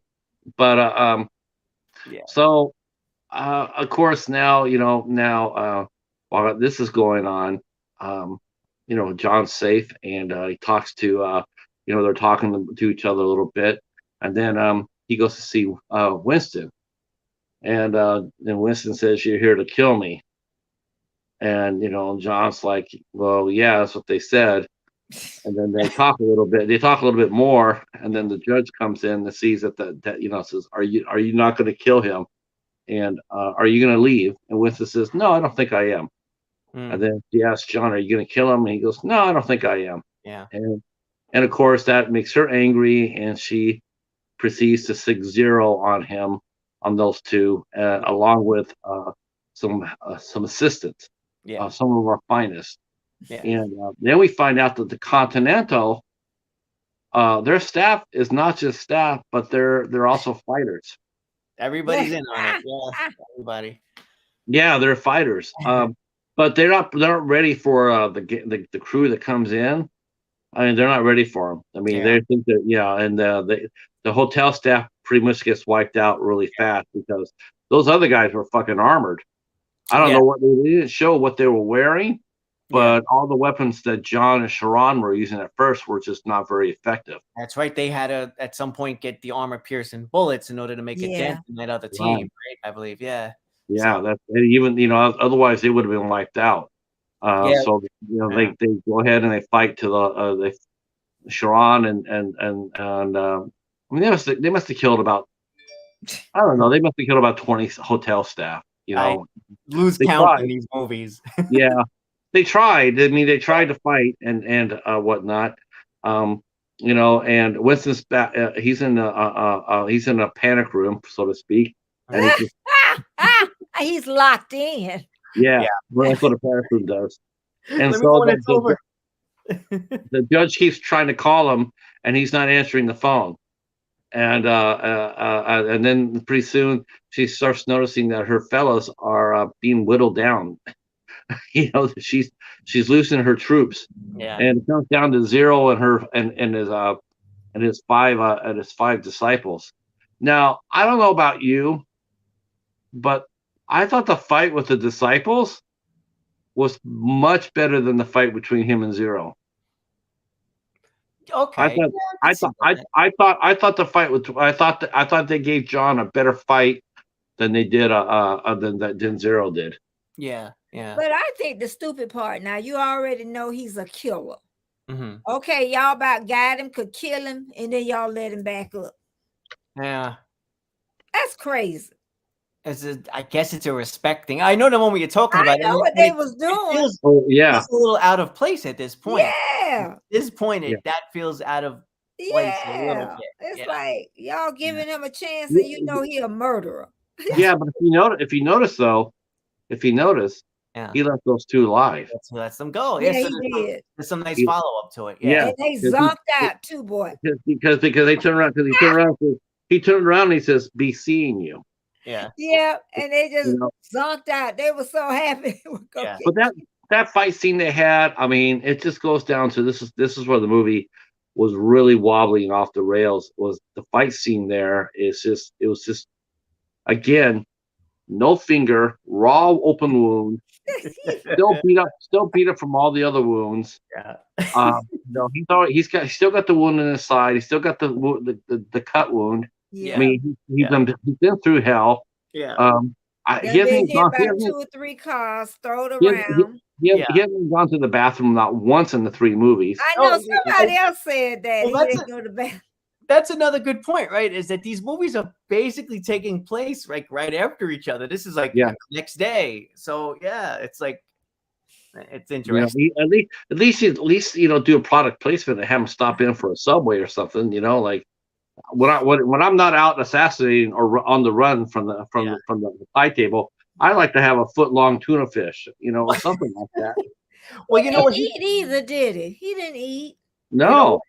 I guess we could fill in a gap because he travels, right? He gets back from Casablanca to New York. We can imagine that while he's traveling, maybe he's patching himself up or something like that. And fill in the gaps. I don't know. And the fight scenes they had, he's fighting those 2 guys, and he's doing his usual moves, like he's doing the judo rolls and whatnot. But he's fighting, and like, could you imagine all the strikes that he was using with his left hand? How could he fight with his left hand at all? Yeah. At all. Yeah. I mean, if it was 3 months or 6 months from there, okay, I get it. He could still fight. He have a prosthetic on there. But you're talking like the day before or 2 days before, that would have been hurting like a mofo. There's just no way. And then you have to relearn how to Patrick, use that. it's a movie. Yeah, but you got to have a little logic in there. You have to have a little bit. Otherwise, it becomes a cartoon. And that's all. And that's the thing. And considering the first movie too, Betty. See, I'm always referring this to the first movie because it was more grounded. It was so much more grounded. Yeah. It was so much more grounded. So that's what you're expecting. I mean, if the first movie was like the second and the third one, you're right. It's like the Matrix. You knew what the Matrix was the very first time you saw it. It was going to be a cartoon. It's going to be fun. It's going to be action packed, and you knew that. It wasn't. It's just it was what it was. Mm-hmm. But with John Wick, the first one, it was so grounded, and it felt more realistic. But this one here, he's fighting guys. He's on his knees. He's being taught. He's on his knees, and he's supposed to be fighting off these guys with every punch. Yeah. There's no way he could fight those two guys. Yeah. He's on his knees. He has no balance. He has no push off. When he hits somebody, he's not going to be able to hit them with enough force to do any damage. I mean, it was disappointing. It was disappointing because I don't mind mindless action, but I do care about realism. If you're gonna have that kind of fight, have them fight realistically, or don't have them fight at all. Yeah, be careful with the writing on it, because this isn't Logan, where maybe you can say, "Oh, look what just happened to Wolverine. He just got this cut up." It's like, no, but it's Logan. He's healing up. He's a mutant. He's, as far as you know, John Wick is human. So, we have to be a little bit careful with that, not to go too far out there. Yeah, because otherwise you're just watching a cartoon. Yeah, so that's and maybe if I have any worries about part 4, which I'm sure is going to be great anyway, that would be it. Is that maybe it gets just too unbelievable, because they always have to up the ante every time they do these movies, and when you continually have to do that, you're inevitably going to push yourself too far out there. And I definitely don't want to see John Wick die, because that would be the reality. Right. I don't want to see John Wick, unless he's a card-carrying Red Cross member, like, all right, give me a transfusion, like run into a Red Cross center and all right, throw a pint at me, because here's another franchise where everybody in there is going to be working for the high table. He's not going to be able to get any help there either. Well, it's like when I talk about realism, there's another series that's going on that now people look at it and they just honestly look at it and they laugh. They watch it, but they laugh at it because it's funny. And they poke fun at it, and that's the Fast and the Furious franchise. Yeah. I mean, you go back to the first 3 movies, and then you go back now, it's just like, what the fuck? Yeah. How did they go from stealing TVs off of a truck to, saving the world from a space satellite in 10 movies? We see it with the horror franchises too, right? If they go a little long, they go off the rails by the time they hit part 3 and part 4 and part 5 and part 6. The audience is rooting for the killer, and everything. The rules are out the window. And, I fully, at this point, I'm fully expecting John Wick in space. And I think I'd see it. I don't know. But really, I'm giving it a big old pass. To be honest with me, I was done after the first hour. Really? Okay, fair enough. I was done because it was like the rest of it was nothing but tussling and fighting and thrown out the windows, hit by the cars, and then he finally gets down under the underworld. I could see that. Yeah, now we gonna fight like hell. They done beat you up. Yeah, he got hit by 2 more cars. Yeah. Which he got hit in the last movie. Dead. He ain't got nothing broke. Yeah. Car. Yeah. And now he done fell out the window. Yeah, John. At the end when he walks up there and he shoots him. It's like he falls out. He falls over the side of the damn building. Yeah, hits a little, and then you see him like I don't know why. I just thought that maybe that was like I thought there'd be like when he did it. I thought the gun was blank. It had blanks in it. Yeah. I thought that, okay, Winston's doing this. They have some sort of plan worked up. So I'm going to come up there and shoot you, and then you fall out. I was thinking the same thing. Yeah, it has to be something more to this that we don't know, right? Like, but the way they had him fall and land on the street, he's fucked up. Yeah, there's no way around that. Yeah. I So think it was planned though, because no, I Siobhan don't say know. He great got shot. move. They knew I think whatever happened to him going out that window, he wasn't gonna die. but I no, he fell a long way. He fell a But he long done way. been hit by 2 or 3 cars, so just falling out the Yeah. window ain't nothing. Yeah, he got bounced off the sidewalk. Yeah. So I mean, it was just toward the end there, it just became a cartoon. It became a video game. And it was disappointing, because again, they did some nice little storytelling in the first half of the movie. At least they did that this Yeah, movie. now They that didn't was do that at all the last movie. Yeah.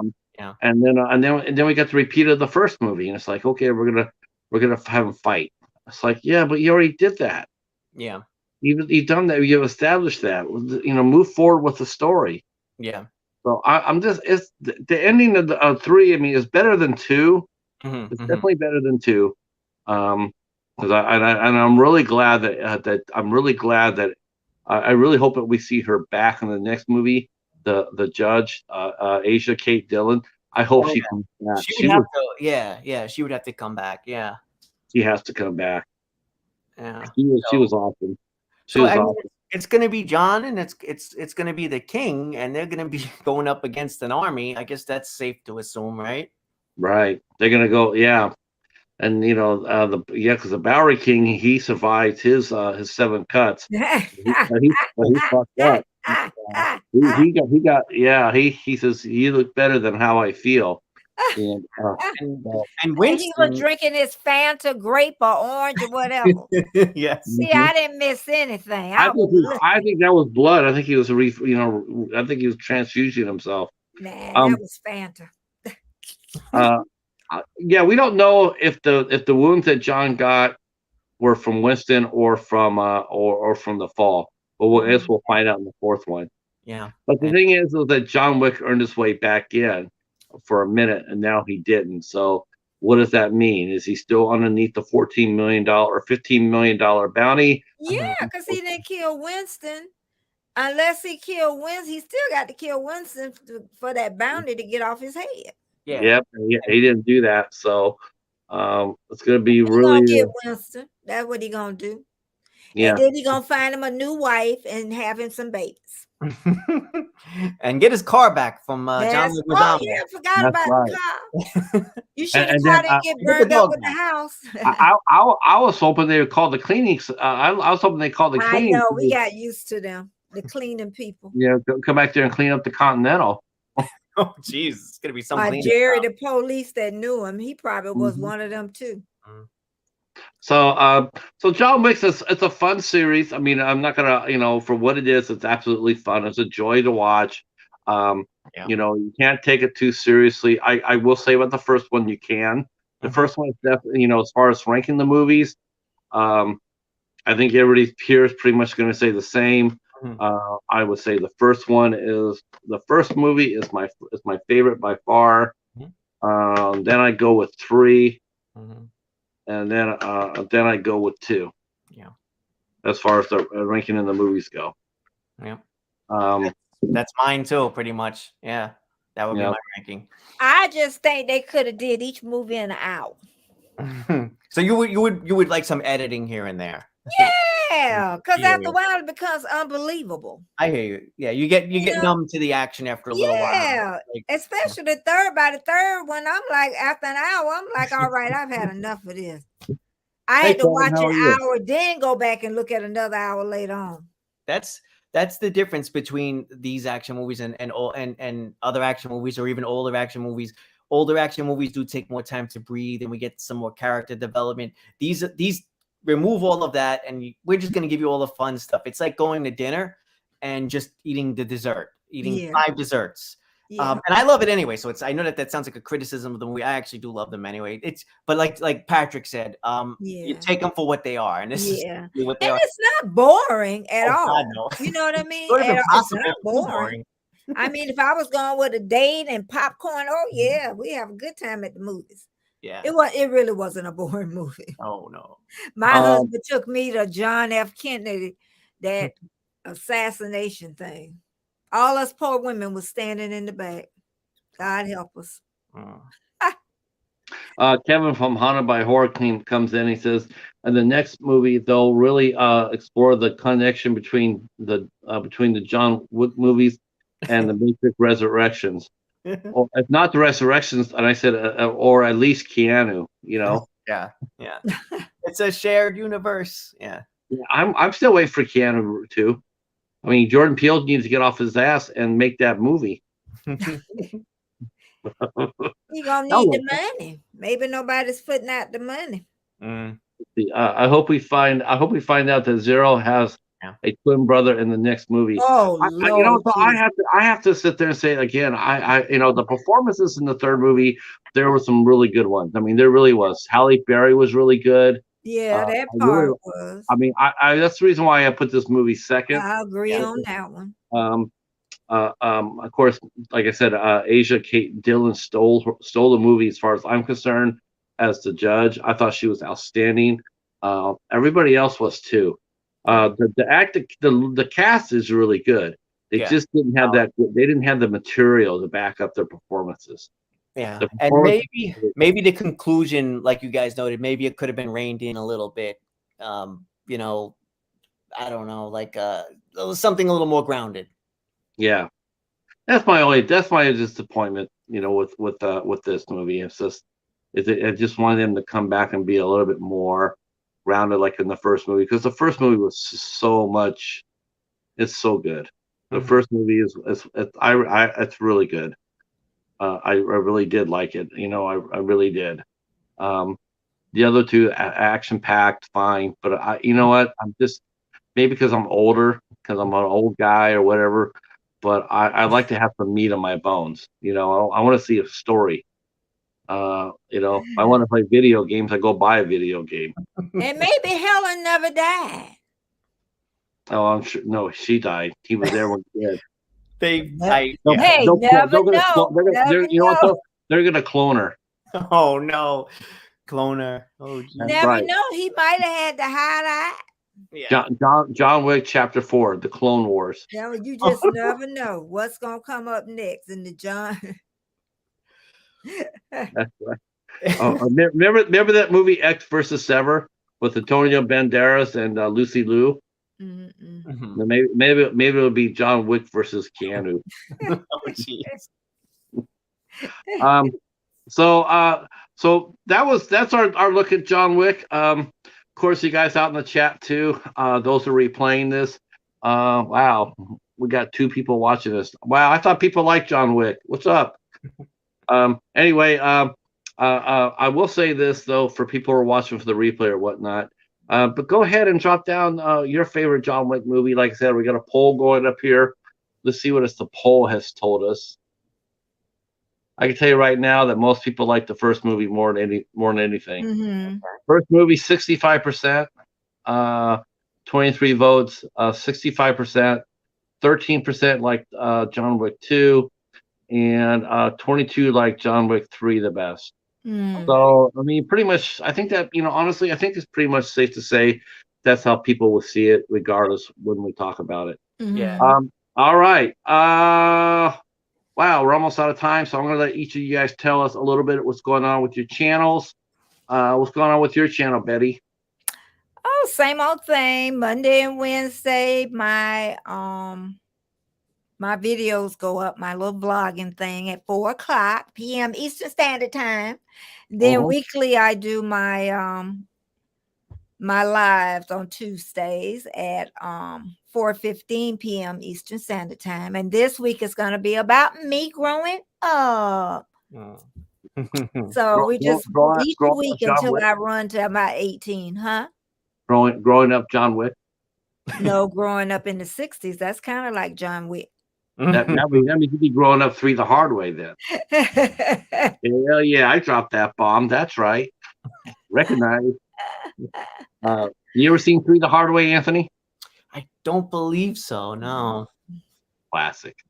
That was Jim Kelly, Jim Brown, And I want to say that was also Richard Roundtree, if I'm not mistaken. Okay, yeah, go back and look. Richard Roundtree definitely was in there. Yeah, He was in that one. that's right. I have to go back and double check on that. But that Oh, was we didn't find out from Anthony what he doing this week. yeah. What's going on with Fever Dreamland Theater? All right. Well, at the moment, I have a poll up. Or you guys, anybody watching or checking out the replay or still in the chat, there's a poll up to see which episode of Twilight Zone you'd like to hear me review next. At the moment, it looks like Obsolete Man is going to most likely be the next Twilight Zone review. Other than that, I do have something I'm trying to get out for Halloween. I'm trying to get a review up. We'll see if I can. So I don't want to say it because if I can't do it, then it's sort of like a disappointment. But yeah, so that's it. Thank you, everybody. And thank you, Patrick. This is my second time here, and I'm looking forward to a third. Oh, yeah. Oh, This yeah. was awesome. You know Thank that's you going so to much. happen. Man. You definitely know that will happen. And Betty, it was a pleasure, too. It was really thank you. Thank you. As far as our channel goes, me and the Cheetah, we are trying desperately to fill up November. But in October, we will be back on Tuesday night, the 18th. We will be talking with Ken and Ashley Sledge, also known as Sledgehammer Horror. They'll be here for 8 Questions With at 8 p.m. On the 19th, Wednesday, we have film director, actor, screenwriter Michael LeCastri, who's he wrote a comedy film called The Best Laid Plans, which is actually really funny. I really enjoyed that movie. A low budget independent film, but has a lot of heart to it, a lot of laughs. And we'll be talking about that on Wednesday, the 19th.